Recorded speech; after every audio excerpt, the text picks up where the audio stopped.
भारत के प्रधानमंत्री नरेंद्र मोदी जी के द्वारा एक साल के लिए स्वर्ण उपवास की बात की गई। यानी उन्होंने कहा है जो अभी कंडीशन है उसको देखते हुए भारतीय एक साल तक सोना खरीदने से बचे। क्या साइड इफेक्ट है वो सब हम लोग देखेंगे, क्या फायदा है वो भी देखेंगे। लेकिन भारत में प्रधानमंत्री नरेंद्र मोदी ने यहां के लोगों को सोना खरीदने से मना किया है, स्वर्ण उपवास पे जाने के लिए मना किया है। दूसरी तरफ चाइना ने गोल्ड के सेक्टर में एक मास्टर स्ट्रोक खेला है।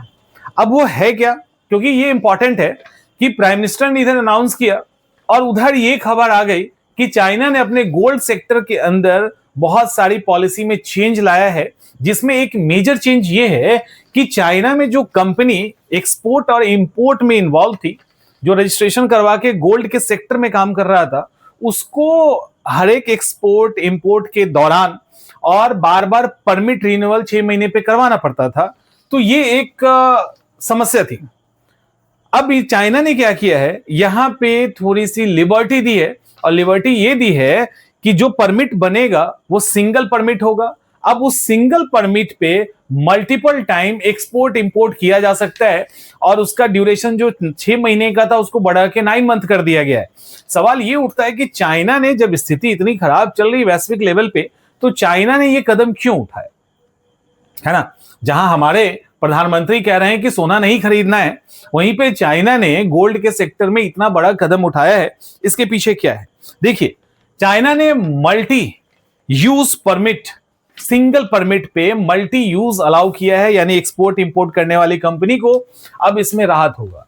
अभी हुआ ये है, कहानी ये है चीन की, कि चीन लगातार अपना गोल्ड का स्टॉक बढ़ाता जा रहा है। चीन गोल्ड स्टॉक बढ़ाता जा रहा है। चीन का मकसद है अमेरिका को पीछे छोड़ना, अमेरिकी डॉलर को तोड़ देना, और चीन अपने गोल्ड के स्टॉक को बढ़ा के, अपने पैसे की वैल्यू बढ़ा के अमेरिकी डॉलर को कमजोर करना चाहता है। पहला ये। दूसरा, अभी वो लगातार इंपोर्ट करता जा रहा है, स्टॉक बढ़ाता जा रहा है। इंटरनेशनल मार्केट में कहीं ना कहीं गोल्ड की सप्लाई में कमी होगी और ये मार्केट रेट को बढ़ा देगा। तो भारत में जो खास करके खुदरा सोने का व्यापार हो रहा है, वो या तो कुछ समय के लिए मंद हो सकता है, डिमांड एकदम कम हो सकती है, या ये हो सकता है कि कुछ समय तक के लिए वो ना खरीदे, मे बी। इसके बाद चीन और भारत दो सबसे बड़े कंज्यूमर है वर्ल्ड लेवल पे। सबसे बड़ा कंज्यूमर चीन है और भारत है। अभी हम लोग रैंकिंग देखेंगे। और भारत के साथ दिक्कत क्या है कि एक तरफ प्रधानमंत्री ने कहा कि सोना खरीदने से बचो, और दूसरी तरफ चाइना की इस हरकत ने गोल्ड का कीमत आगे इन फ्यूचर ऐसा है कि गोल्ड का कीमत बढ़ सकता है। और कितना भी सोना नहीं खरीदो तो शादी ब्याह फेस्टिवल आदि में सोना खरीदने की परंपरा रही है। वैसी स्थिति में भारत के जो फॉरेक्स रिजर्व है, विदेशी मुद्रा भंडार है, उस पे इसका नेगेटिव इंपैक्ट देखने को मिल सकता है। इसके साथ व्यापारी घाटा बढ़ेगा, जिसको लेकर प्राइम मिनिस्टर ने बोला था नहीं खरीदने को।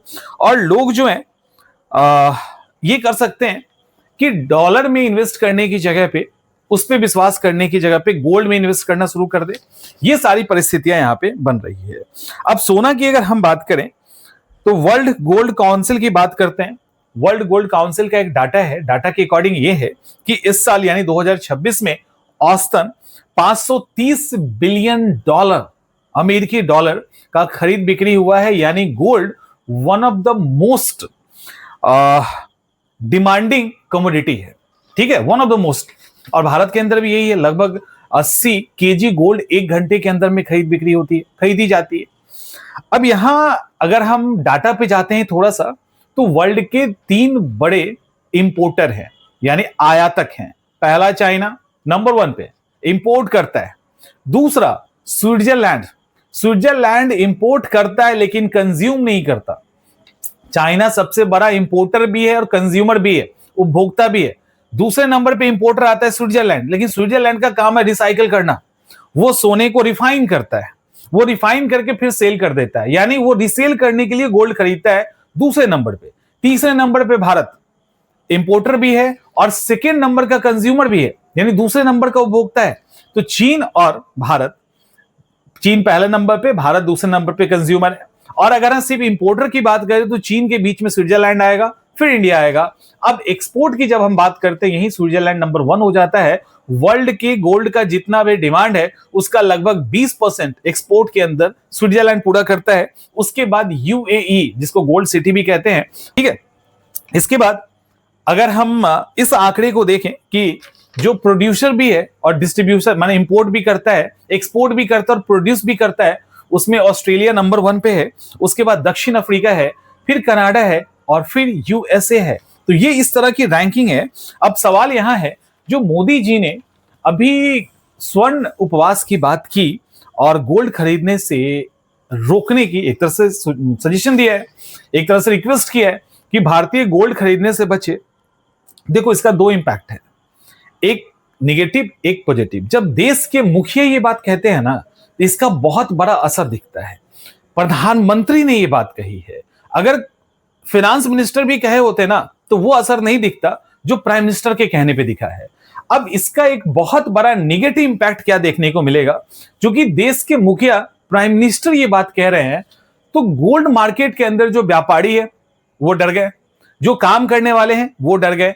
अब गोल्ड से रिलेटेड जो एक्सपोर्ट इंपोर्ट चेन है वो प्रभावित होगा, और ये एक ऐसा मैसेज है जो दिखाएगा कि इकोनॉमी भारत की कहीं ना कहीं कमजोर हो रही है, फॉरेक्स रिजर्व कम हो रहा है। इसी के ग्राउंड पे मोदी जी ने इसको कहा है।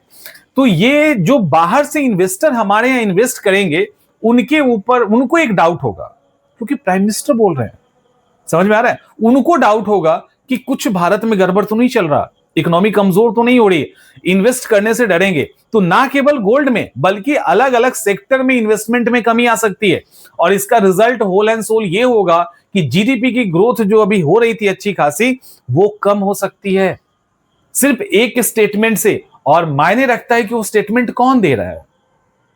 दूसरी तरफ स्टेटमेंट का एक छोटा फायदा मिलेगा, बहुत बड़ा फायदा तो नहीं मिलेगा, लोग सुनते नहीं है।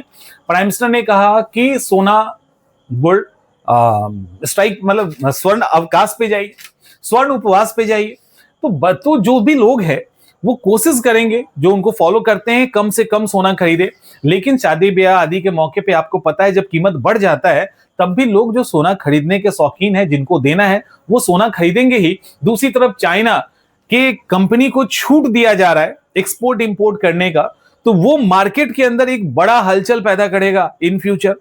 तो इसका एक इंपैक्ट वहां भी देखने को मिल सकता है कि कीमतें बढ़ेंगी और लोग जो कम भी सोना खरीदेंगे, तो कुछ लोग भी अगर अधिक सोना खरीदेंगे तो फिर असर वही बराबर हो जाएगा। तो ये एक पॉजिटिव एंड नेगेटिव दोनों ही असर छोड़ा है प्राइम मिनिस्टर के इस भाषण ने। दूसरी तरफ चाइना कोशिश करेगा कि अमेरिका को डाउन करे और इंडिया की जो ये पॉलिसी है इसको कहीं ना कहीं डिस्टर्ब करे। तो हो सकता है उन्होंने ये अभी आनंद फानंद में जो ये प्लानिंग किया है वो इसी के लिए किया हो, और चाइना का जो ये नया नियम है वो 1 जून से ही अप्लाई हो जाएगा। तो ये कहानी है चाइना के गोल्ड पॉलिसी को लेकर जो अभी बदलने वाला है, और उसका इंडिया पर भी और इंटरनेशनल मार्केट पे भी एक बड़ा इंपैक्ट देखने को मिलेगा।